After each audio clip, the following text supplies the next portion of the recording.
ნებისმიერი ქართველი თუ უცხოელი შემსრულებლის კონცერტის, კლიპისა თუ სიმღერის გამოყენებისას ტელე და რადიო კომპანიების მსგავსად სპეციალური ლიცენზიის აღება რესტორნებს, კაფე-ბარებსა და სხვა გასართობ დაწესებულებებსაც მოუწევთ. ინფორმაცია ინტელექტუალური საკუთრების ლეგალური მოხმარების აუცილებლობაზე დასვენებისა და გასართობი ცენტრების მეპატრონეებმა უკვე მიიღეს. ყოველთვის შევეცდებით, რომ არ მოვიპაროთ მუსიკა, იყოს ხარისხიანი და რაც თავარია, დავუკრათ ლიცენზირებული სიმღერები და განვითარდება არა მარტო მუსიკოსი, არამედ ბარის ინფრასტრუქტურაზე საერთოდ ხელოვნებაში ეს დიდი ნაბიჯი იქნება. ქართველი ხელოვანების მიერ შექმნილი პროდუქციის ლეგალურ მოხმარებას აჭარაში საქართველოს საავტორო უფლებათა ასოციაციის ფილიალში გააკონტროლებენ. ასოციაცია გასცემს ლიცენზიებსაც. მოსარგებლეები ვალდებულები იქნებიან დაწესებული ტარიფების მიხედვით საავტორო ჰონორარები გადაიხადონ. კოლექტიური მართვის ორგანიზაცია საავტორო და მომიჯნავე უფლებების დარღვევის ფაქტების გამოვლენასა და მათ აღკვეთაზეც იზრუნებს.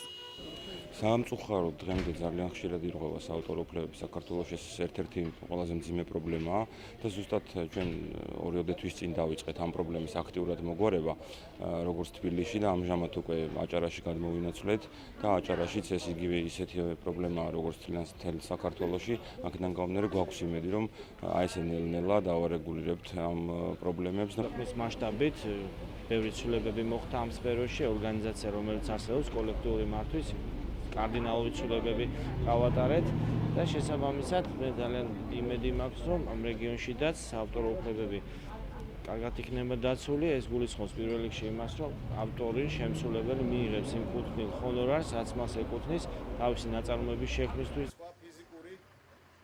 საავტორო უფლებების დაცვის სისტემის შექმნაზე ასოციაციასთან ერთად აქტიურად მუშაობს კულტურისა და ძეგლთა დაცვის სამინისტროც. მინისტრის თქმით, ქვეყანაში ინტელექტუალური საკუთრების პირატობის ფაქტების აღსაკვეთად სპეციალური სახელმწიფო კომისიაც კი შეიქმნა. არც ამ ქვეყანას და არც ჩვენ სახელოვნებო სპექტრს არ ეკადრება ის, რომ დაუსჯელად მოიპარონ მათი ნამუშევრები მათ საკუთარ სამშობლოში, ასე რომ ეს ყველაფერი შეიცვლება რადიკალურად. სულ მალე ვაპირებთ უკვე დაწყებული ამაზე სახელმწიფო კომისიის მუშაობა, ვაპირებთ საკმაოდ გადამჭრელი ნაბიჯების გადადგმას იმისთვის, რომ აღარ იყოს მოპარული კლიპები, მოპარული ფილმები, მოპარული მუსიკა, სიმღერა. ცივილურ სამყაროში ეს დიდი ხანია მოქმედებს. ყველა ავტორს არ აქვს მნიშვნელობა რა სფეროში იქნება, უნდა ქონდეს გარანტია, რომ მისი უფლებები დაცულია. ინტელექტუალური საკუთრების ლიცენზირებას დადებითად აფასებენ თავად ავტორები და შემსრულებლები. მათი თქმით, საავტორო უფლებების დაცვის ცივილური სისტემის ჩამოყალიბება ქართულ ხელოვნებას კიდევ უფრო ახალ და ხარისხიან ნაწარმოებებს შემატებს. იმედი მაქვს, რომ ნელა-ნელა ეს ორგანიზაცია მიხედავს და დაიცავს მართლაც ავტორების უფლებებს და ყოველ შემთხვევაში ექნება სტიმული ავტორებს, რომ შექმნან კიდევ უფრო ახალი და საინტერესო ნაწარმოებები იქნება თუ სხვა და სხვა ხელოვნების ნიმუშები. ფილიალის გახსნა არის ძალიან მნიშვნელოვანი ქალაქ ბათუმში, სადაც სეზონზე არის უამრავი კონცერტები და ძალიან ბევრი შემსრულებელი გამოდის და ძალიან ბევრი მუსიკა თუ რაღაც სიმღერა თუ თემა სრულდება, რომელიც უნდა იყოს დაცული. მე მაგალითად არ მახსოვს შემთხვევა, რომ ჩემი ნაწარმოების ფული ამეყოს. ყოფილა შემთხვევა, რომ აი გამოწერილია ფული, მობრძანდით, მე მისურვარ და უთქვათ, იცი ახლა რა გვაქვს ერთვის მე მოდით რა, მე ამედებ თავს რა. ეს ძალიან სერიოზული საქმეა.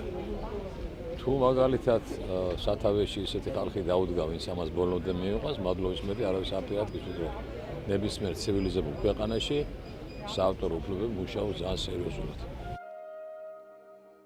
ასოციაცია ქართველებთან ერთად უცხოელი ავტორების ინტერესებსაც დაიცავს. მათ ქონებრივი უფლებების მართვის კომპეტენცია ორგანიზაციამ საზღვარგარეთის ქვეყნების მსგავს ასოციაციებთან გაფორმებული ურთიერთწარმომადგენლობის ხელშეკრულების საფუძველზე აიღო. ორგანიზაციის მიერ აღებულ ვალდებულებას დადებითად აფასებს კომპანია Eastern Promotion-ის ხელმძღვანელი, რომლის ორგანიზებითაც საქართველოს არაერთი მსოფლიო ვარსკვლავის წვევია. სოფლიოს ყველა ქალაქში როცა ჩადიან ეს არტისტები და კონცერტს მართავენ, მეორე დღიდან 10-ჯერ უფრო მეტი მათი დისკები იყიდება და ამიტომ ისინი დაინტერესებულები არიან.